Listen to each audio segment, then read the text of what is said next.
সুষ্ঠু ভোটের অঙ্গীকার নিয়ে নতুন কমিশনের শপথ আজ। সংসদের আগে স্থানীয় সরকার নির্বাচনে আগ্রহী সংস্কার কমিশন। নির্বাচনে দেরি হলে ষড়যন্ত্র বাড়বে, আসবে নানা সংকট, মন্তব্য তারেক রহমানের। নির্বাচন যত দেরি হবে, যতগুলো সমস্যা স্বৈরাচারের সময় শুরু হয়েছিল, স্বৈরাচার করে গিয়েছে, এই সমস্যার গিট্টু আরো বৃদ্ধি পাবে। জনগণের আস্থা অর্জনে নেতাকর্মীদের নির্দেশ। জুলাই বিপ্লবের গতিপথ নির্ধারিত হয় ঢাকা মেডিকেল থেকেই। স্বৈরাচারের দোসরদের পুনর্বাসন প্রতিহতের আহ্বান। শেখ হাসিনার আত্মীয় পরিচয়ে ত্রাসের রাজত্ব নিক্সনের। 1100 বিঘা জমি দখল, অবৈধ বালু ব্যবসায় আয় 1000 কোটি, 3 দেশে প্লট ফ্ল্যাট। তাজরিন গার্মেন্টসে অগ্নিকাণ্ডের 12 বছর পূর্তি আজ। এখনো নিশ্চিত হয়নি ক্ষতিপূরণ ও পুনর্বাসন মানবেতর জীবনযাপন ভুক্তভোগীদের। ভারতের বিধানসভা নির্বাচনে মহারাষ্ট্রে বিপুল ভোটে জয়ী বিজেপি নেতৃত্বাধীন এনডিএ। ঝাড়খণ্ডে ইন্ডিয়া জোটের জয়। এবং এন্টিগা টেস্টের দ্বিতীয় দিন শেষে 410 রানে পিছিয়ে বাংলাদেশ। গ্রেভসের সেঞ্চুরিতে 9 উইকেটে 450 রানে ওয়েস্ট ইন্ডিজের প্রথম ইনিংস ঘোষণা।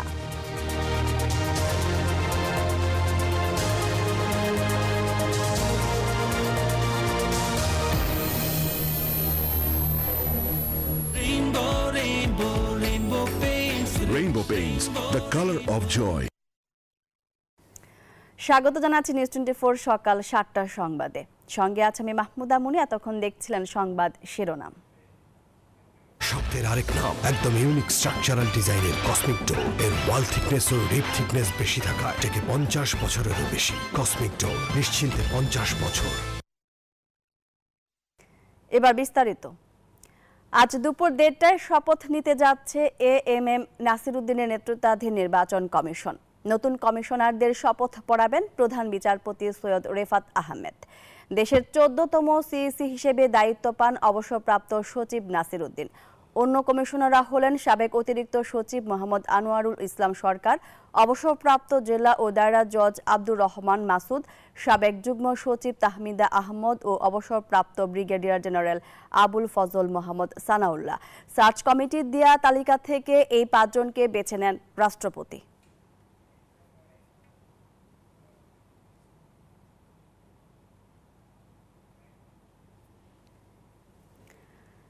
সংসদের আগে স্থানীয় সরকারের সব ইউনিটে ভোট করার পক্ষে নির্বাচন ব্যবস্থা সংস্কার কমিশনের সদস্য ডক্টর তোফায়েল আহমেদ। খরচ কমাতে সব নির্বাচন এক সূচিতে করার পক্ষে তিনি।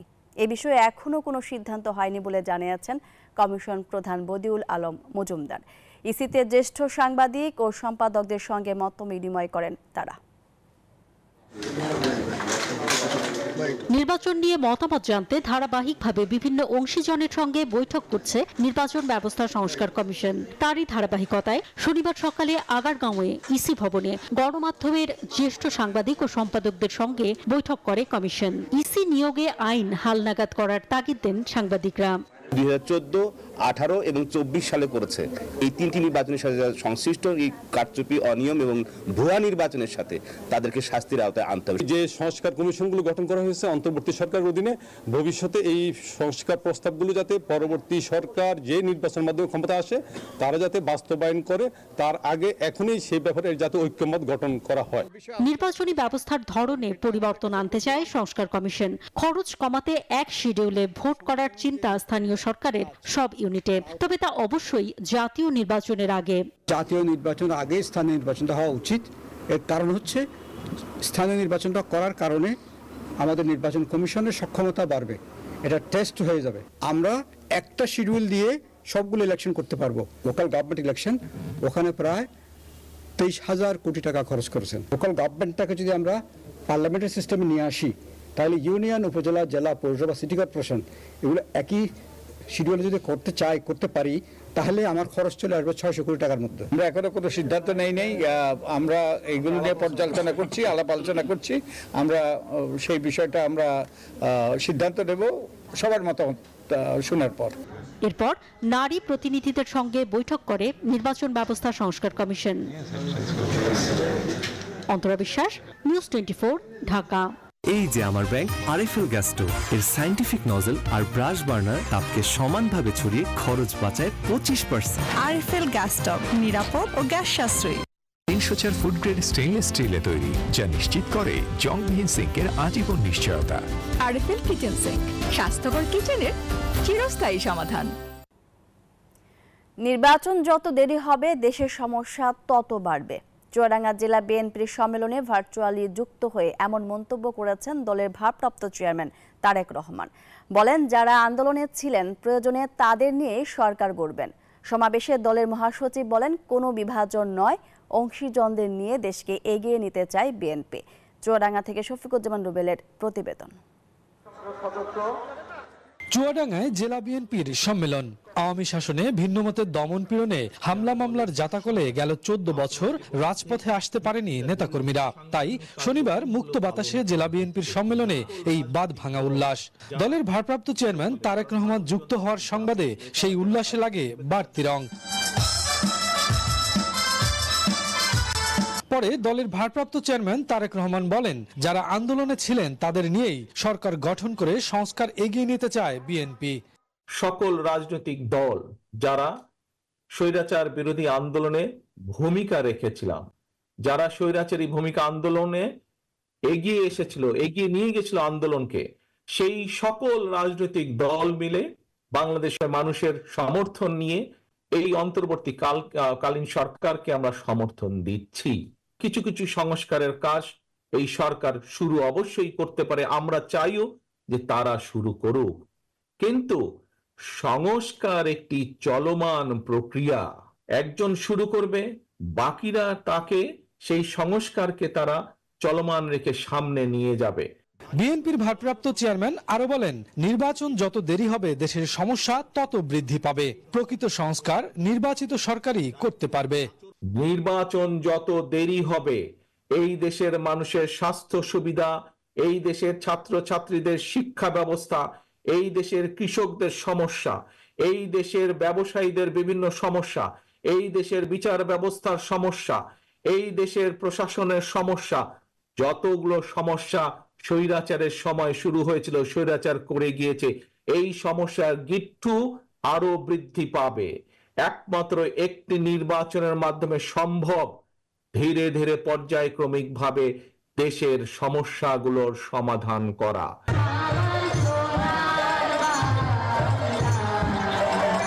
এর আগে জেলা বিএনপির কাউন্সিলের উদ্বোধন করেন দলের মহাসচিব মির্জা ফখরুল ইসলাম আলমগীর। বলেন, ফ্যাসিবাদ বিরোধী আন্দোলনের মূল নায়ক তারেক রহমান। স্বাধীনতাকামী মানুষকে, গণতন্ত্রকামী মানুষকে ঐক্যবদ্ধ করে একটি সফল অভ্যুত্থানের দিকে নিয়ে যাওয়া এবং ফ্যাসিবাদকে পরাজিত করা এই নেতার পক্ষেই সম্ভব হয়েছে। তিনি হচ্ছেন আজকে আমাদের প্রধান অতিথি তারেক রহমান সাহেব। আওয়ামী সরকারের শাসনামলে এ জেলায় নির্যাতিত শহীদ দলীয় সদস্যদের পরিবারের সাথে সমবেদনা ও আর্থিক সহায়তা তুলে দেন দলের মহাসচিব। দমন পীড়নের স্বৈরাচারী শাসন ব্যবস্থা কায়েম করে ভিন্নমতের রাজনীতি দমন করাই ছিল আওয়ামী লীগের নীতি। ফলশ্রুতিতে জনগণের ধিক্কার নিয়ে তাদের আস্থা করে যেতে হয়। বিএনপি চায় রাজনীতির সৌন্দর্য ফিরিয়ে এনে একটি সোনার বাংলাদেশ গড়তে, যেখানে আলোচনা সমালোচনা থাকবে কিন্তু দেশ গড়ার প্রত্যয় হবে একমত। শফিকুজ্জামান রুবেল, নিউজ 24, চুয়াডাঙ্গা। বিজলি কেবলস যে কোনো স্থাপনার বৈদ্যুতিক সংযোগকে রাখে নিরাপদ। এর স্ক্রিন কোটেড ইনসুলেশন সম্পূর্ণ ফায়ার রিটার্ডেন্ট, তাই বিজলি কেবলস নিজেই নিজেকে নেভায়। বিজলি কেবলস, নিরাপদ আজীবন। এদিকে রাজশাহী জেলা পরিষদ অডিটোরিয়ামে এক আয়োজনে ভার্চুয়াল মাধ্যমে যোগ দেন বিএনপির ভারপ্রাপ্ত চেয়ারম্যান তারেক রহমান। বলেন, পতিত স্বৈরাচারের ফিরে আসা ঠেকাতে জনগণের আস্থা অর্জন করতে হবে। শনিবার বিকালে বিএনপির রাষ্ট্র কাঠামো মেরামতের 31 দফা ও জনসম্পৃক্তি বিষয়ক এই বিভাগীয় প্রশিক্ষণ কর্মশালার আয়োজন করা হয়। প্রধান অতিথির বক্তব্যে তারেক রহমান বলেন, নির্বাচনের মাঠ ফাঁকা নেই, সামনে শক্তিশালী অদৃশ্য দেয়াল অপেক্ষা করছে। এজন্য নেতা কর্মীদের ধৈর্য ধরতে হবে, জনগণের আস্থা প্রত্যাশাকে কাজে কর্মে ধরে রাখতে হবে, বলেন বিএনপির ভারপ্রাপ্ত চেয়ারম্যান। আমাদের মধ্যে অনেকেই মনে করছেন, আহারে সামনে তো নির্বাচন হলে ফাঁকা মাঠ, দয়া করে এই ভুলটা করবেন না, দয়া করে এই ভুলটা করবেন না। যারা ভাবছেন যে সামনে তো ফাঁকা, বিশ্বাস করুন সামনে একটি অসম্ভব শক্তিশালী অদৃশ্য দেওয়াল আপনার জন্য অপেক্ষা করছে। যদি ভেদ করে যেতে খুব কষ্ট হবে, কাজে কেয়ারফুল, এখন থেকে সাবধান হতে হবে। একটি যখন নিয়ে যান, জনগণকে বোঝান, জনগণের আস্থা অর্জন করুন। এলো instant milk powder happy cow, যেমন সাশ্রয়ী তেমনি পুষ্টিগুণে ভরপুর। আর এটা নিউজিল্যান্ডের গরুর দুধ। হ্যাপি কাউ, গরুর দুধের স্বাদ সবাই পাক। জুলাই বিপ্লবের গতিপথ নির্ধারিত হয়েছিল ঢাকা মেডিকেল থেকেই। পেটুয়া বাহিনীর বর্বর হামলার সাক্ষী হয়ে ঢাকা মেডিকেল আন্দোলনকে দেখিয়েছে নতুন পথ। জুলাই বিপ্লবে ঢাকা মেডিকেল কলেজ হাসপাতাল শীর্ষক সেমিনারে উঠে আসে এসব তথ্য। যুব ও ক্রীড়া উপদেষ্টা বলেন, বিগত সরকারের আমলে সব ক্ষেত্রে রাজনীতিকরণ হয়েছিল। আওয়ামী পুলিশ ও পেটোয়া বাহিনীর নির্বিচার গুলি ও হামলায় হতাহতদের আশ্রয় হয়ে উঠেছিল ঢাকা মেডিকেল কলেজ হাসপাতাল। রাজপথে মার খেয়ে রক্তাক্ত হয়ে ছাত্ররা চিকিৎসার জন্য ভিড় করেন সেখানেও তাদের উপর হামলা করেছিল ছাত্রলীগ। আহতদের কান্না ছুঁয়ে যায় চিকিৎসক ও নার্সদের হৃদয়ে। স্মৃতির আয়নায় জুলাই বিপ্লবে ঢাকা মেডিকেল কলেজ হাসপাতালকে স্মরণ করতে শনিবার আয়োজন করা হয় সেমিনারের। ইন্টারনেটবিহীন ভীতিকর এই সময়টার মেডিকেলের চিত্র তুলে ধরেন চিকিৎসকরা। বলেন, ঝুঁকি নিয়ে আহতদের সেবা দিয়েছেন তারা। কিছু জিনিস যখন একটু পাবলিক প্ল্যাটফর্মে আসছে, আমাদের কয়েকটা স্টুডেন্টকে মেরে বের করে দেওয়া হয়েছে। ভাবছিলাম যে যেহেতু অলরেডি অত্যাচার করা হচ্ছে, প্রেশারাইজ করা হচ্ছে, ওদের হয়তোবা এটা আন্দোলনটা থেমে যাবে। যেখানে রোগী আছে, রক্তের কোনো ঘাটতি নাই, সারা ঢাকা মেডিকেলে ছড়িয়ে পড়েছিল এবং ওই রক্তের জন্যই ওই দিন ঢাকা মেডিকেল কলেজ হাসপাতালে অনেক মানুষ তার জীবন ফিরে পেয়েছিল, সেটা আমি বিশ্বাস করি। জুলাই বিপ্লবে ঢাকা মেডিকেল কলেজ হাসপাতালে 903 জন চিকিৎসা নেন। এর মধ্যে 162 জনকে মৃত অবস্থায় হাসপাতালে আনা হয়, যার মধ্যে মারা যান 89 জন, যাদের বয়স 13 থেকে 30 বছরের মধ্যে। তাদের স্মৃতি ধরে রাখার দাবি জানান শিক্ষার্থীরা। আমরা চাই অবিলম্বে যারা এই হামলায় যুক্ত ছিল, হামলাকারী হিসেবে যারা চিহ্নিত, তাদেরকে অবিলম্বে গ্রেফতার করে বিচারের আওতায় নিয়ে আসতে হবে। এ সময় যুব ও ক্রীড়া উপদেষ্টা বলেন, ক্ষমতায় টিকে থাকতে সব সেক্টর রাজনীতিকরণ করেছিলেন শেখ হাসিনা। চিকিৎসা ক্ষেত্রের মতো একটা জায়গা যেখানে আসলে সকল ধরনের ধর্ম, বর্ণ, শ্রেণী নির্বিশেষে সকলকে এক কাতারে রেখে একভাবে বিবেচনা করে চিকিৎসা দেওয়ার কথা, সেখানেও রাজনীতিকরণ এমন পর্যায়ে করা হয়েছে যে আমরা দেখেছি যে 4ই আগস্ট প্রত্যেকটা মেডিকেল কলেজ থেকে শান্তি সমাবেশ বের হয়েছে। আগামীর বাংলাদেশে কোনো রাজনৈতিক দল কিংবা কোনো সরকার যেন চিকিৎসা ক্ষেত্রের এই রাজনীতিকরণটাকে সহ্য না করে। রাষ্ট্র সংস্কার ও পুনর্গঠনে চিকিৎসকদেরও পরামর্শ দেওয়ার আহ্বান জানান তিনি। মতামত এবং অংশগ্রহণ কামনা করে। জুবারসানি, নিউজ 24, ঢাকা। জুলাই বিপ্লব হত্যাকাণ্ডের বিচার না হওয়া পর্যন্ত এদেশে শেখ হাসিনা ও তার দোসরদের রাজনীতির কোনো অধিকার নেই মন্তব্য করেছেন জুলাই শহীদ স্মৃতি ফাউন্ডেশনের সাধারণ সম্পাদক সার্জিস আলম। শনিবার সকালে বরিশাল শিল্পকলা একাডেমিতে শহীদ পরিবারের মাঝে ফাউন্ডেশনের পক্ষ থেকে আর্থিক সহায়তা প্রদান অনুষ্ঠানে তিনি একথা বলেন। হুঁশিয়ার দেন, স্বৈরাচারের দোসরদের পুনর্বাসনের চেষ্টা হলে প্রতিহত করার।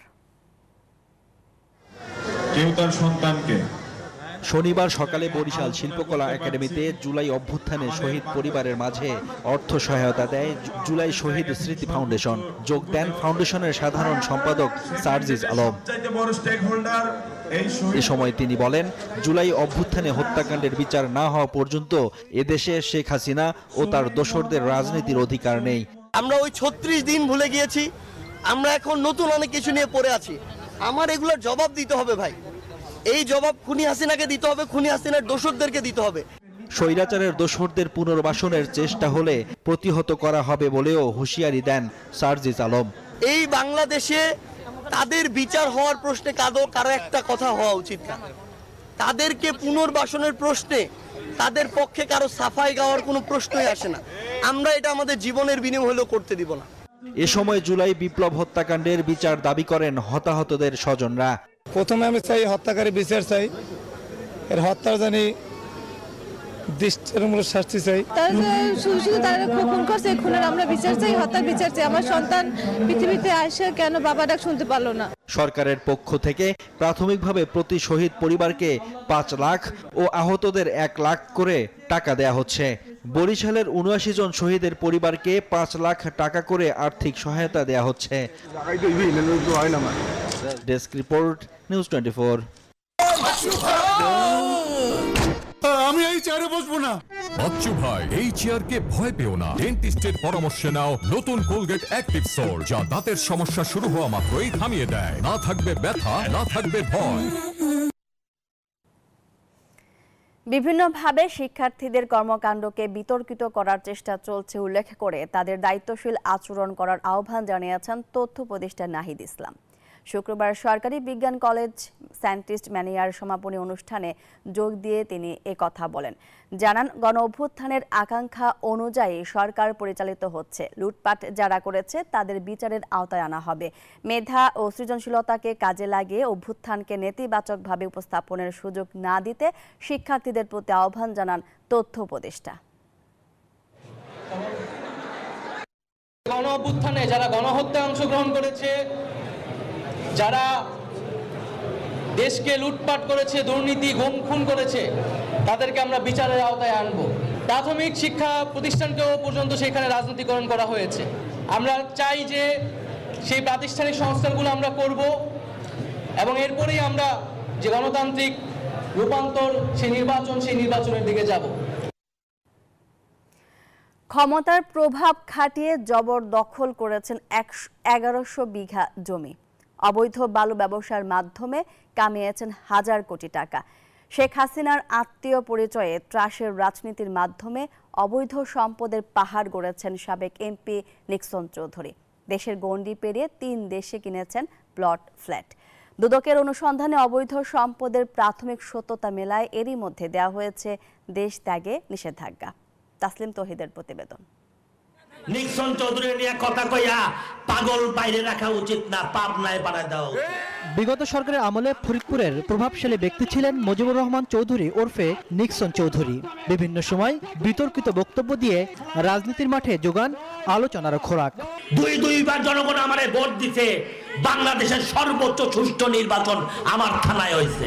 বক্তব্যে মাঠ কাঁপানোর পাশাপাশি অবৈধ সম্পদ গড়েছেন সমান তালে। দুদকের অভিযোগে বলা হচ্ছে, প্রভাবশালী সাবেক এমপি আরিয়াল খাঁ ও পদ্মা নদী থেকে অবৈধভাবে বালু বিক্রির মাধ্যমে কামিয়েছেন হাজার কোটি টাকা।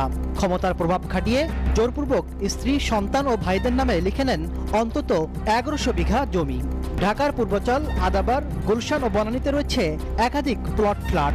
ফরিদপুরে নিজের বাড়িতে বানিয়েছেন একটি চিড়িয়াখানাও। দেশের গণ্ডি পেরিয়ে কানাডা, অস্ট্রেলিয়া, সিঙ্গাপুরে রয়েছে একাধিক বাড়ি কিংবা ফ্ল্যাট। এসব অভিযোগের ভিত্তিতে এরই মধ্যে দেশ থেকে নিষেধাজ্ঞার পাশাপাশি সম্পদে ফিরিস্তি খুঁজতে ব্যাংকসহ 91টি বিভিন্ন প্রতিষ্ঠানের তথ্য তলব করেছে দুদক। নথিপত্রেও দুর্নীতি প্রমাণ পেয়েছে অনুসন্ধানকারী কর্মকর্তা উপপরিচালক সালাউদ্দিন আহমেদ।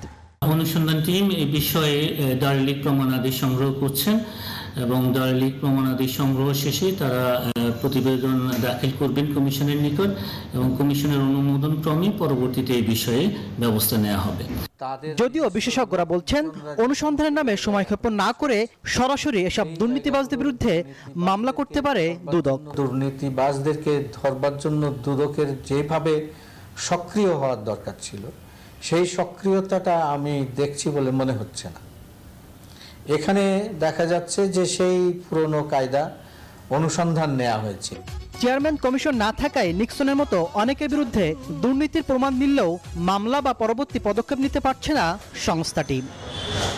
তাসলিম তৌহিদ, নিউজ 24, ঢাকা। আশুলিয়ার তাজরিন গার্মেন্টসে ভয়াবহ অগ্নিকাণ্ডের 12 বছর পূর্তি আজ। সেদিনের ভয়াবহ অগ্নিকাণ্ডে প্রাণ হারান 124 জন শ্রমিক। দীর্ঘ সময় পার হলেও ক্ষতিপূরণ, চিকিৎসা আর পুনর্বাসন নিশ্চিত হয়নি ক্ষতিগ্রস্তদের। বেশিরভাগ ভুক্তভোগী মানবেতর জীবনযাপন করছেন। এই ঘটনায় প্রতিষ্ঠানটির মালিকের শাস্তি দাবি করেছে শ্রমিক সংগঠনগুলো। সাভার থেকে নাজমুল হুদার তথ্যচিত্রে ডেস্ক রিপোর্ট। 2012 সালের 24 নভেম্বর সন্ধ্যায় আগুন লাগে আশুলিয়ার নিশ্চিন্তপুরের তাজরিন ফ্যাশনের 8তলা ভবনে। সেদিনে ভয়াবহ আগুনের কথা মনে পড়ে এখনো আঁতকে ওঠেন আহতরা। নিশ্চিতপুরের ভবনটি দাঁড়িয়ে থাকলেও একসময়ের কর্মঠ শ্রমিকরা এখনো সোজা হয়ে দাঁড়াতে পারছেন না। তাদের শারীরিক যন্ত্রণা আর সংসারের অভাব অনটন যেন নিত্যদিনের সঙ্গী। দোষীদের শাস্তি না পাওয়ার আক্ষেপে এখনো দিন কাটছে তাদের। আমার যেটা হাত ভাঙ্গা, মাজার মেরুদণ্ড ভাঙ্গা, গাড়ের হাড় ভাঙ্গা, মাথায় সমস্যা। আমি থেকে সবকিছু ঠিক থাকে, আবার থেকে ছেলে মেয়েও চিনি না। আমরা সহযোগিতা পাই না, এরা আমাদের নামে টাকা নেয়, আমাকে বিক্রি করে দিছে, আমাদের বিক্রি করে এরা চলতেছে। যে ভুক্তভোগী অনেক ক্ষতিগ্রস্ত, তাদের সুচিকিৎসা এবং তারা যেন ক্ষতিপূরণটা খুব দ্রুত এই উপদেষ্টার কাছে খুব দ্রুত আমরা দাবি করি।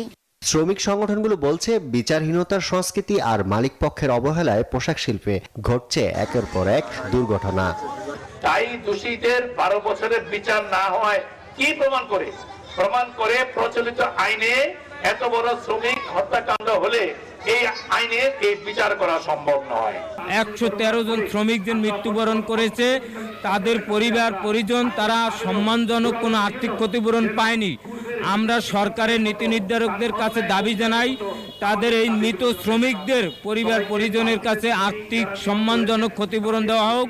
তাজরিন ফ্যাশনের মালিক দেলোয়ার হোসেন সহ দোষী ব্যক্তিদের বিচারের আওতায় আনার দাবি ক্ষতিগ্রস্তদের। এছাড়া পরিত্যক্ত ভবনটি সংস্কার করে দ্রুত শ্রমিকদের জন্য একটি হাসপাতাল নির্মাণের দাবি জানান তারা।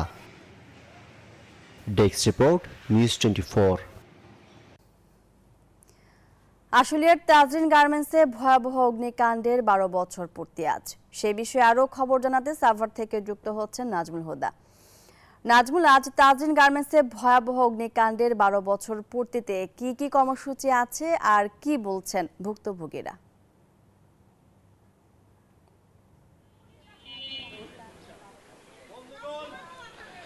ধন্যবাদ আপনাকে। আপনি যেমনটি বলছেন, এই মুহূর্তে রয়েছি আমি তাজরিন ফ্যাশনের সামনে এবং আশুলিয়ার তাজরিন ফ্যাশনে নিশ্চিন্তেপুরে কিন্তু যে তুবা গ্রুপের অর্থাৎ তাজরিন ফ্যাশনের কিন্তু যে ভয়াবহ অগ্নিকাণ্ডে আজকে 1 যুগ পার হচ্ছে এবং আপনারা জানেন যে এই যে শ্রমিকরা আহত নিহত পরিবাররা কিন্তু তাদের পরিবাররা কিন্তু এখানে এসেছেন এবং দেলোয়ারের সর্বোচ্চ শাস্তির দাবিতে কিন্তু তারা বিক্ষোভ মিছিল নিয়ে এখানকার যেখানে শ্রমিকগুলি মারা গেছিল তাদের স্মরণে কিন্তু শ্রদ্ধা নিবেদন করছে এবং সেই জায়গাটা আমরা যদি একটু দেখাই যে এখানকার তাজরিন ফ্যাশনের যেই পয়েন্টে যেখানে মারা গেছিল সেই ঠিক সেখানে কিন্তু তাদের স্মরণে কিন্তু আজকে শ্রদ্ধা নিবেদন করছে এবং আমরা দেখছি যে এই যে তাজরিন ফ্যাশনে এত বড় অগ্নিকাণ্ডের ঘটনায় কিন্তু জানেন যে এই শ্রমিকরা কিন্তু তাদের যে এখনো যে ক্ষতিপূরণ পায়নি, এখনো তারা তাদের পরিবারকে পুনর্বাসন করতে হবে। এই যে পরিত্যক্ত যে ভবনটা সেখানে তারা বলছে যে তারা একটি হাসপাতাল তৈরি করার কথা বলছে। আমরা যদি একটু কথা বলতে চাই এখানকার শ্রমিক নেতাদের সাথে, আপনাদের আসলে দাবি কি? মূলত আমাদের দাবি 12 বছর পার হবার পরেও এই কারখানার এই অগ্নিকাণ্ডের জন্য যে দোষী ব্যক্তিরা দেলোয়ার সহ কোনো দোষী ব্যক্তির এখন পর্যন্ত শাস্তি হয় নাই। আমরা তাদের উপযুক্ত শাস্তি দাবি করছি এবং নিহতর পরিবার এবং আহতর পরিবারের পুনর্বাসন দাবি করছি। এটাই আজকে আমাদের প্রধান দাবি। আপনার সাথে একটু কথা বলতে চাই, কি দাবি আপনাদের এই মুহূর্তে এবং এই ভবনটি থেকে আপনাদের হাসপাতালের দাবি ছিল সেটা নিয়ে কি ভাবছেন? আমি আজকের 12 বছর পূর্তি উপলক্ষে বলতে চাই, এই ভবন যেহেতু ঝুঁকিপূর্ণ, এটা ভেঙে ফেলে এই ভবনে আশুলিয়া শিল্পাঞ্চল শ্রমিকদের জন্য একটি আধুনিক হাসপাতাল করা হয়, এটি আমার দাবি। যেমনটি আসলে বলছেন, আমি যদি আরেকজন শ্রমিক যে আহত হয়েছিল তার সাথে একটু কথা বলতে চাই, আপনারা আজকে 12 বছর হলো কেন বিচার পান নাই? আমরা এই বিচার পাই নাই। কেন পাই না? এটা সরকারের গাফিলতির কারণে পাই নাই। সরকারের গাফিলতি থাকার কারণে, কারণ এটা সরকারের পোষা একজন ঘাতক দালাল। সরকারও দালাল, ওই মালিকরাও দালাল। না হলে কেন সরকার তারে মৎস্যজীবী লীগ বানায়? যেমনটি আসলে বলছেন এখানকার যারা শ্রমিক তারা আসলে বলছেন এবং আহত যে সব শ্রমিক তারাও কিন্তু আসলে ক্ষতিপূরণ পায়নি এবং তারা খুনি দেলোয়ারের গ্রেপ্তারের দাবি জানায়। এছাড়াও যারা এখানকার রয়েছে তারা কিন্তু আসলে মূলত তারা তাদের বিচারের মুখোমুখি করতে চায় দেলোয়ারকে। এই ছিল আমার কাছে আশুলিয়া নিশ্চিন্তেপুর থেকে অগ্নিকাণ্ডের সর্বশেষ খবর। নাজমুল, আপনাকে ধন্যবাদ। নিউজ 24 সংবাদে নিচ্ছে একটা বিরতির, সঙ্গেই থাকুন।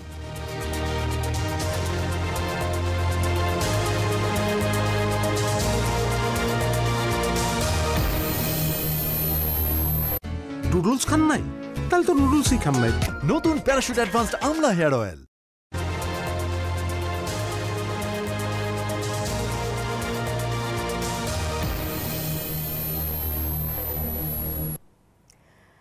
স্বাগত একবার নিউজ 24 সংবাদে।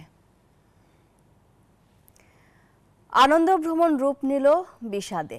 গাজীপুরে পিকনিক বাসে বিদ্যুতায়িত হয়ে প্রাণ হারান 3 শিক্ষার্থী।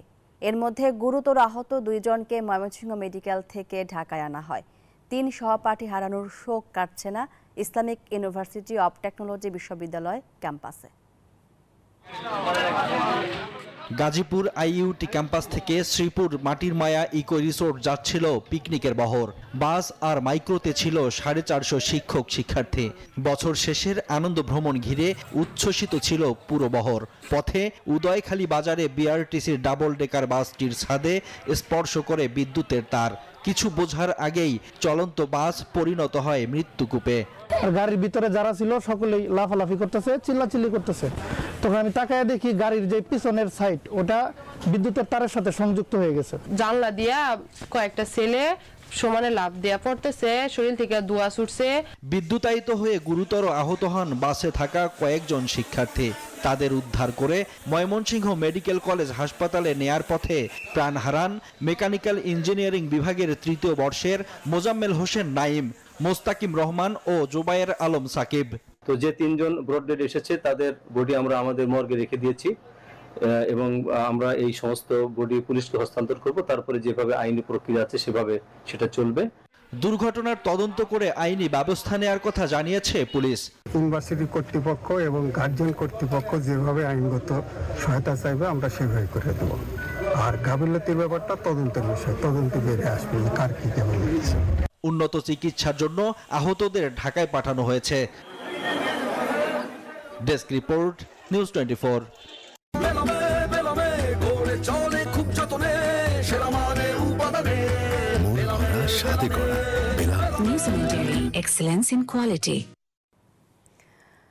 অবাধ, নিরপেক্ষ এবং গ্রহণযোগ্য নির্বাচন অনুষ্ঠিত করতে এনজিএম এর প্রস্তাবনা জানিয়ে বনানীতে চেয়ারম্যানের কার্যালয়ে সংবাদ সম্মেলন করেন ববি হাজ্জাজ।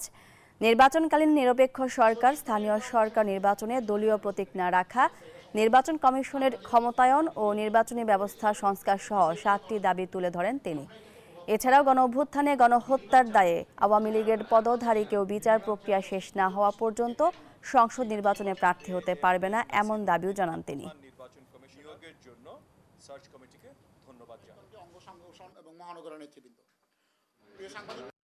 গাড়িটা আমার প্রেজেন্ট, আমার ফিউচার, আমার হ্যাপি লাইফ।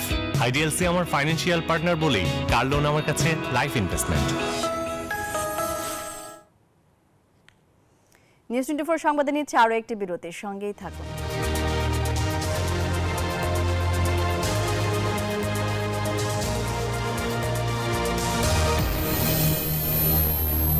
নুডলস খান নাই? তাহলে তো নুডলসই খান নাই।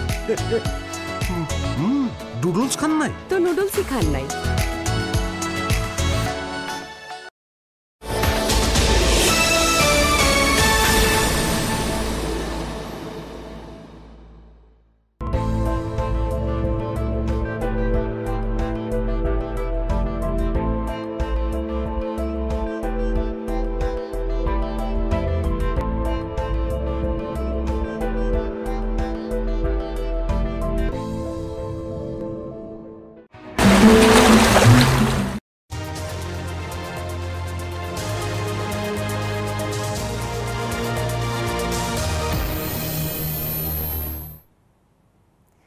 স্বাগত একবার নিউজ 24 সংবাদে।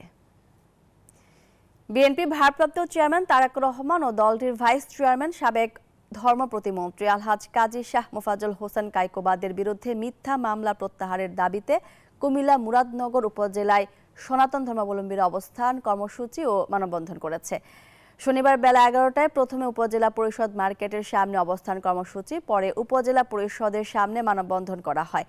ঘণ্টাব্যাপী মানববন্ধনে সনাতন ধর্মাবলম্বীরা জানান, 21 আগস্ট গ্রেনেড হামলার ঘটনায় বিএনপির ভারপ্রাপ্ত চেয়ারম্যান ও দলটির ভাইস চেয়ারম্যান শাহ মোফাজ্জল হোসেন কায়কোবাদের বিরুদ্ধে মিথ্যা মামলা করা হয়। এই মামলার কারণে দেশে প্রবেশ করতে পারছে না তারেক রহমান ও শাহ মোফাজ্জল হোসেন কায়কোবাদ। মানববন্ধনে সহস্রাধিক সনাতন ধর্মাবলম্বী অংশগ্রহণ করেন।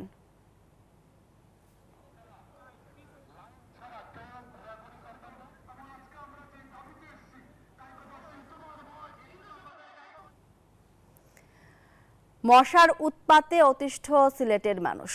দিনে দুপুরে মশারি ব্যবহার কিংবা ওষুধ দিয়ে মিলছে না রেহাই। নগরবাসীর অভিযোগ, মশা নিধনে নজর নেই সিটি কর্পোরেশনের। ব্যর্থতার দায় স্বীকার করে কর্তৃপক্ষ বলছে, অর্থ ও জনবল সংকট সহ নানা কারণে মশা নিধন কার্যক্রম চালানো যাচ্ছে না। দেশে প্রতিদিনই ডেঙ্গু আক্রান্ত হয়ে মারা যাচ্ছে মানুষ। সিলেটে ডেঙ্গু রোগীর সংখ্যা এত বেশি না হলেও গত কয়েকদিন ধরে আশঙ্কাজনকভাবে বেড়েছে মশার উপদ্রব। ফলে নগরবাসীর মধ্যে নতুন করে দেখা দিয়েছে ডেঙ্গু আতঙ্ক। নগরবাসীর অভিযোগ, দিনে রাতে সমানে মশা কামড়াচ্ছে। কয়েল জ্বালিয়ে বা মশা মারার ওষুধ ব্যবহার করেও প্রতিকার মিলছে না। অনেকে আবার বাধ্য হয়ে দিনের বেলাও মশারি টানাচ্ছেন। এমন বাস্তবতায় প্রশ্ন উঠেছে সিটি কর্পোরেশনের ভূমিকা নিয়ে। একটু নোংরা ডাস্টবিন এগুলো থাকলে মশা আসলে মশার উপদ্রব খুব বেশি। পরে দিনের বেলা বসে কোনো একটা কাজ করা সেটাও সম্ভব হচ্ছে না। রাতের পর ঘুমানো তো অনেক কঠিন। মশারি টানিয়েও কিন্তু মশাকে নিয়ন্ত্রণ করা যাচ্ছে না। সিটি কর্পোরেশন প্রপার যদি কোনো অ্যাকশন না নেয় তাহলে জীবনযাত্রার মান খুব নিম্নমানের হয়ে যাইতেছে। সিটি কর্পোরেশন বলছে, চলতি বছরের শুরু থেকে মহানগরের 42টি ওয়ার্ডে অর্থ জনবল সংকট থাকায় মশা নিধন কার্যক্রম চালানো যাচ্ছে না। গত মার্চ থেকে পুরোপুরি বন্ধ রয়েছে কার্যক্রম। প্রয়োজনীয় জনবল ও মশার ওষুধের চাহিদাপত্র চেয়ে কর্তৃপক্ষের কাছে আবেদন পাঠানো হয়েছে। মশার তো নির্দিষ্ট কোনো বাউন্ডারি নাই।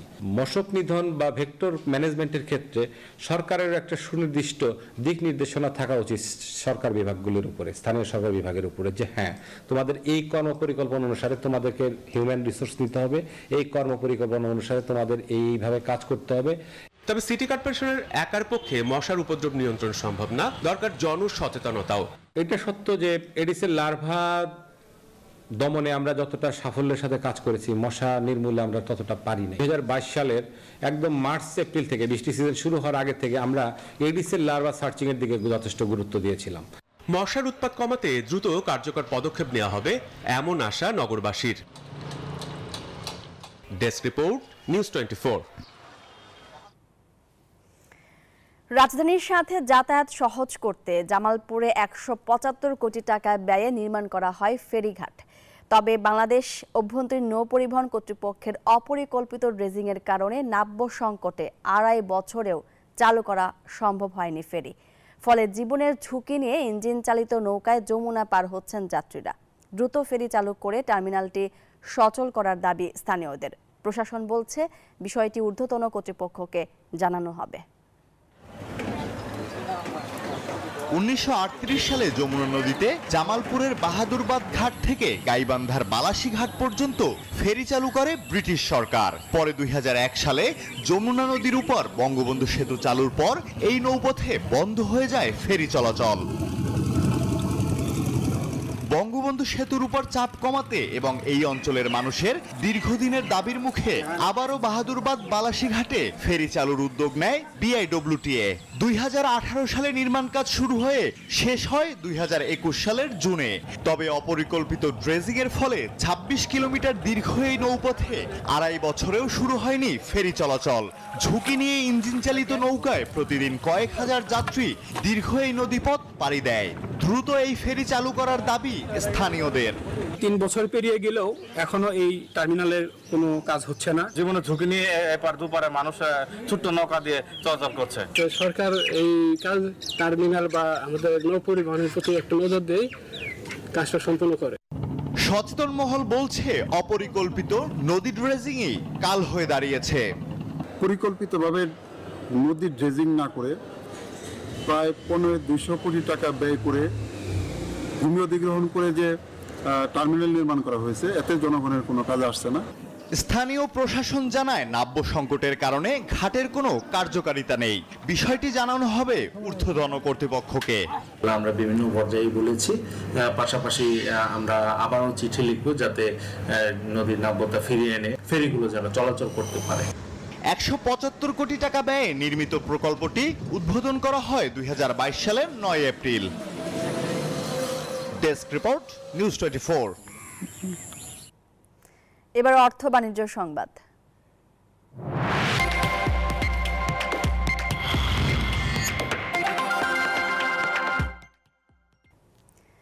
চট্টগ্রামের রাঙ্গুনিয়ার গুমাই বিলে সোনালী ধান কাটার মহোৎসবে মেতেছে কৃষকরা। এবার জেলায় আমনের বেশ ভালো ফলন হয়েছে। দেশের বিভিন্ন প্রান্ত থেকে শ্রমিকরা এসেছেন ধান কাটতে। কৃষি কর্মকর্তারা বলছেন, ফলন যেমন বেড়েছে ধানের দামও আরও বাড়বে। গুমাই বিল ঘুরে এসে রতন দাসের ছবিতে নয়ন বড়ুয়া জয়ের রিপোর্টে বিস্তারিত। চট্টগ্রামের রাঙ্গুনিয়ার গুমাই বিলে সোনালী ধানের শীষে দুলছে কৃষকের স্বপ্ন। ধান পাকা শুরু হতে না হতেই চলছে ধান কাটার উৎসব। এমন আমনের ভালো ফলন পেয়ে খুশি কৃষক, তবে দাম নিয়ে আছে দুশ্চিন্তা। আমি 3 কানি মারি চাষ করছি, খুব সুন্দর ফলন পাচ্ছি, ধান আনতেছি খুব খুশি মনে। ফসলের যদি মূল্য একটু বাড়তে হয় তাহলে আমরা মনে হয় গড়বেল থেকে খুব ভালো হবে। কৃষি কর্মকর্তারা বলছেন, উন্নত জাতের ধান চাষ করায় ফলন ভালো হয়েছে গুমাই বিলে। ব্রিধান 51 জাতের চাষ করাইছি কৃষক দিয়ে। তো এবার আমরা ইতিমধ্যে ধান কাটতে শুরু করেছি কৃষক দিয়ে। আমরা ফলন পাচ্ছি ধানে গড়ে হেক্টর প্রতি 5.5 থেকে 6 টন পর্যন্ত আমরা এ পর্যন্ত ফলন পাচ্ছি। কেউ ধান কাটছেন, আবার কেউ কেউ সড়কে তুলছেন পাকা ধানের বোঝা। আবার আধুনিক যন্ত্রপাতি ব্যবহার করে মাড়াইয়ে ব্যস্ত চাষিরা। কৃষি কর্মকর্তারা বলছেন, আরো কিছুদিন পর বাড়বে ধানের দাম। ফলন কর্তন করার সময় একটু দাম কম থাকে, পরবর্তীতে এটা বেড়ে যাবে আর কি, এটা বাড়ার সম্ভাবনা আছে। এই দিকে প্রতি বছরের মতো এবারও গুমাই বিলে ধান কাটতে লালমনিরহাট, রংপুর সহ বিভিন্ন জায়গা থেকে ছুটে এসেছেন অনেক দিন মজুর। দিনে 1000 টাকা মজুরি পেয়ে খুশি তারা। লালমনিরহাট থেকে আসি আমরা, প্রতি বছর এখানে আসি, কাম করি, ধান কাটি, করে যাই, ধান কাটা কাজ করি। গুমাই বিলে যোগাযোগ ব্যবস্থা উন্নত হলে চাষের খরচ কিছুটা কমবে বলছেন চাষিরা। নয়ন বড়ুয়া জয়, নিউজ 24, চট্টগ্রাম। সাগরের নোনা জলে গা ভাসাতে সৈকত শহর কক্সবাজারে বাড়ছে পর্যটকের আনাগোনা। সাপ্তাহিক ছুটির দিনে ভিড় করেছেন হাজারো পর্যটক। শত ব্যস্ততার মাঝে একটুখানি স্বস্তি পেতে ছুটে এসেছেন দেশের বিভিন্ন প্রান্ত থেকে। পর্যটকের আনাগোনায় খুশি ব্যবসায়ীরাও। কক্সবাজার থেকে ইরফানুল হাসানের পাঠানো তথ্যচিত্রে ডেস্ক রিপোর্ট। শহরের যান্ত্রিক জীবন থেকে খানিক স্বস্তি পেতে সমুদ্র তীরে এখন হাজারো পর্যটকের ভিড়। সাপ্তাহিক ছুটিতে দেশের বিভিন্ন প্রান্ত থেকে কক্সবাজার সমুদ্র সৈকতে ছুটেছেন ভ্রমণ পিপাসুরা। সৈকতের নীল জলরাশি আর বালুচরে আনন্দ উল্লাসে মেতে ওঠেন পর্যটকরা। তীরে বসে গল্প আড্ডায় মেতেছেন পরিবার পরিজনের সাথে। ফ্যামিলি নিয়ে ঘুরতে এসেছি, খুবই ভালো লাগছে।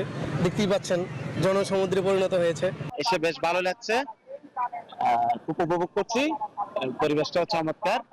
সমুদ্র সৈকত ছাড়াও ইনানি, হিমছড়ি, পাটুয়ার টেক, টেকনাফ, মহেশখালীর আদিনাথ মন্দির, বিভিন্ন পর্যটন স্পটে ঘুরে বেড়াচ্ছেন পর্যটকরা। তবে সেন্ট মার্টিনে যেতে না পারার আক্ষেপ জানিয়েছেন কেউ কেউ। আমাদের দেশের একমাত্র প্রবাল দ্বীপ হচ্ছে সেন্ট মার্টিন, ওখানে যাওয়ার জন্য আমাদের খুব ইচ্ছা করতেছে, কিন্তু নিষেধাজ্ঞার কারণে আমরা যেতে পারছি না। দেশের রাজনৈতিক অস্থিরতা কাটিয়ে পর্যটকের আনাগোনায় খুশি পর্যটন সংশ্লিষ্ট ব্যবসায়ীরাও। কক্সবাজারে ইতিমধ্যে আশানুরূপ পর্যটক এসেছে ছুটির দিনে, বাচ্চাদের পরীক্ষা, এরপরই অনেক মানুষজন কক্সবাজার এসেছেন। আরো পর্যটক আসতো যদি সেন্ট মার্টিন জাহাজ চলাচল করত। পর্যটকদের নিরাপত্তায় টুরিস্ট পুলিশের পাশাপাশি সতর্ক রয়েছে জেলা প্রশাসন। Desk report, news 24। এবার আন্তর্জাতিক সংবাদ।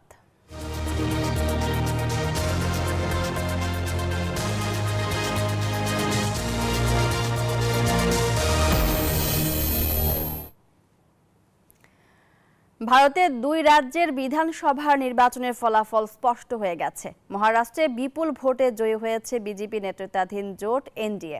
অন্যদিকে ঝাড়খণ্ডে জয় পেয়েছে বিরোধী জোট ইন্ডিয়া। মহারাষ্ট্রে 288টি আসনের মধ্যে বিজেপি নেতৃত্বাধীন জোট পেয়েছে 235টি আসন, আর 49টি আসন পেয়েছে শিবসেনা এনসিপি কংগ্রেসের জোট।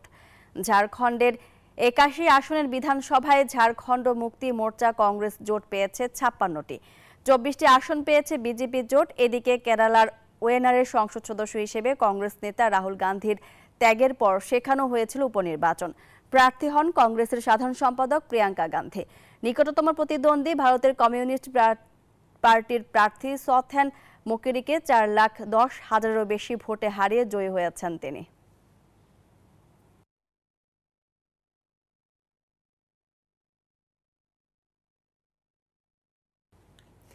নিউজ 24 সংবাদে নিচ্ছে আরও একটি বিরতির, সঙ্গেই থাকুন।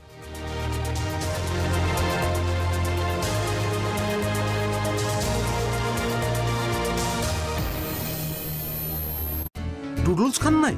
তাহলে তো নুডলসই খান নাই। নুডলস খান নাই তো নুডলসই খান নাই।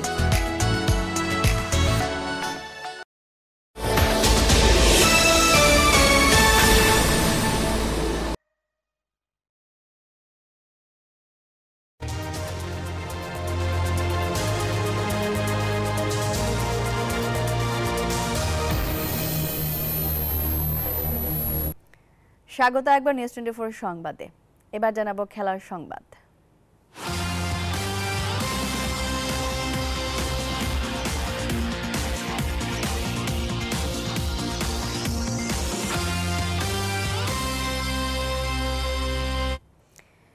এন্টিগা টেস্টের প্রথম ইনিংসে বাংলাদেশের বিপক্ষে ব্যাট করছে ওয়েস্ট ইন্ডিজ।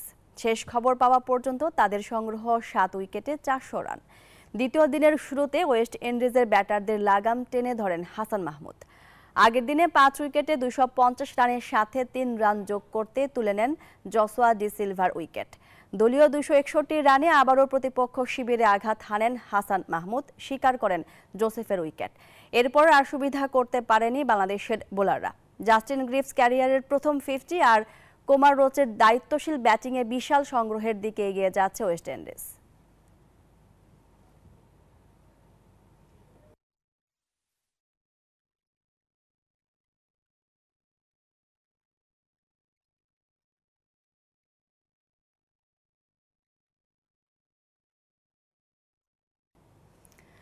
জমকালো আয়োজনে প্রথমবারের মতো এনসিএল টি-20 টুর্নামেন্টের উদ্বোধন হলো।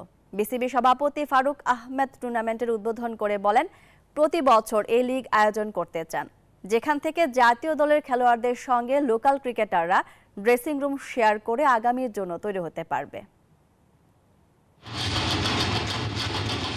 টি-20 ক্রিকেট নিয়ে নতুন করে ভাবা শুরু করেছে বিসিবি। তাই তো বিপিএল এর আগে দেশি ক্রিকেটারদের প্রস্তুত করতে মাঠে গড়াচ্ছে এনসিএল টি-20। রাজধানীর একটি 5 তারকা হোটেলে জমকালো আয়োজনের মধ্য দিয়ে পর্দা উঠল এই আসরের। অনুষ্ঠান রাঙিয়ে তুলেন 2 চিত্রনায়ক আমিন খান ও সিয়াম আহমেদ। এনসিএল উদ্বোধনের পর বিসিবি প্রেসিডেন্ট ফারুক আহমেদ জানান, এখন থেকে প্রতি বছর এই টুর্নামেন্ট আয়োজন করা হবে। নিয়মিত টি-20 ভার্সন যোগ করতে উদ্যোগী হয়েছি আমরা। প্রতি বছরই বিপিএল এর আগে মাঠে এভাবে গড়াবে, যেখানে অংশ নেবে শুধুমাত্র স্থানীয় ক্রিকেটাররা। 7 বিভাগ আর ঢাকা মেট্রো সহ 8 দলের অংশগ্রহণে মাঠে গড়াবে এনসিএল টি-20-র প্রথম আসর। এই টুর্নামেন্টের মধ্য দিয়ে লোকাল ক্রিকেটাররাও টি-20-তে অভ্যস্ত হবে বলে মনে করেন বিসিবি প্রেসিডেন্ট। আমরা বলি ওভারসিজ প্লেয়ার আর লোকাল প্লেয়ার একসাথে খেললে সবসময় তারা ড্রেসিং রুম শেয়ার করবে, কিন্তু শিখতে পারবে। বাট সেই ওভারসিজ প্লেয়ার সাথে খেলার আগে যে একটা তৈরি প্রস্তুতি, এটা কিন্তু খুব ভালোভাবে সম্পন্ন হবে এই টুর্নামেন্ট থেকে।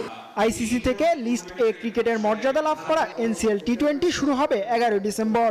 সবকটি ম্যাচ সরাসরি সম্প্রচার করবে দেশের একমাত্র স্পোর্টস চ্যানেল টি স্পোর্টস। জিহাদ আল হাসান, নিউজ 24, ঢাকা। রবি ও সোমবার সৌদি আরবের জেদ্দায় হবে আইপিএলের মেগা ড্রাফট। বাংলাদেশের 12 জন ক্রিকেটারের নাম থাকলেও দল পেতে পারেন সর্বোচ্চ 2 থেকে 3 ক্রিকেটার। অবিকৃত থেকে যেতে পারে সাকিব আল হাসান। আইপিএল সবচেয়ে বড় ফ্র্যাঞ্চাইজি আসর হলেও দেশের স্বার্থ আগে দেখা হবে বলে জানিয়েছেন বিসিবি সভাপতি ফারুক আহমেদ। আর মাত্র কিছু সময় পর সৌদি আরবের জেদ্দায় বসছে আইপিএল এর মেগা নিলাম। 2 দিন ব্যাপী এই নিলামে ক্রিকেটারদের কিনতেই আটঘাট বেঁধে নামবে 10 দল। সেই নিলামে নাম রয়েছে বাংলাদেশের 12 ক্রিকেটারের। সব ঠিক থাকলে এবারের ড্রাফট থেকে দল পেতে পারেন মুস্তাফিজুর রহমান। আলোচনায় আছেন তাসকিন আহমেদ ও নাহিদ রানা। টি-20 থেকে অবসরে যাওয়া সাকিব আল হাসানের প্রতি ফ্র্যাঞ্চাইজিগুলোর আগ্রহ কমেছে। মেগা ড্রাফট তাই 3 বছরের চুক্তিতে ক্রিকেটারদের দলে ফেরাতে চায় ফ্র্যাঞ্চাইজিগুলো। আইপিএলে বাংলাদেশের ক্রিকেটারদের দল পাওয়াকে স্বাগত জানালেও দেশের স্বার্থ আগে বিবেচিত হবে বলে জানান বিসিবির সভাপতি ফারুক আহমেদ। যদি ওরা চান্স পায় এটা তো একটা বিরাট এক্সপোজার দেশের জন্য। সো যদি কোনো দেশের কমিটমেন্ট না থাকে তাহলে আমি এটা স্বাগতই জানাবো খেলা যারা খেলতে চান্স পাবে আর কি। But at the same time আপনার এটা দেশের জিটিটা মাথায় রাখতে হবে। যদি আমি মনে করি কোনো পার্টিকুলার প্লেয়ার খুব ইম্পর্টেন্ট আমার দলের জন্য, তার ক্ষেত্রে তো আমাদের দেশের নিতে হবে। আগামী বছরের মার্চের মাঝামাঝি মাঠে গড়াবে আইপিএলের 18তম আসরের। শুভদেবনাথ, নিউজ 24, ঢাকা। লাভিলো cup arm forces day golf টুর্নামেন্টে ওভারঅল চ্যাম্পিয়ন হয়েছেন মেজর মোহাম্মদ নাজমুল হক মাদল। এছাড়া ভেটারান উইনার হয়েছেন অবসরপ্রাপ্ত ব্রিগেডিয়ার জেনারেল AKM মাসুদ।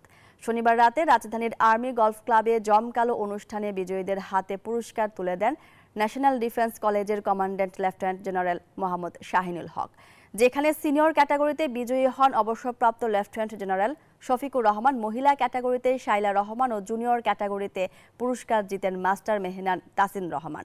অনুষ্ঠানে উপস্থিত ছিলেন আর্মি গলফ ক্লাবের president major general Firoz Ahmed, টুর্নামেন্টের লাভিলো আইসক্রিমের চেয়ারম্যান দাতিন শামিমা নার্গিস হক সহ আরও অনেকেই। He took the ball 2 feet 10 inches near to the pin. She scored 9 and winner in this.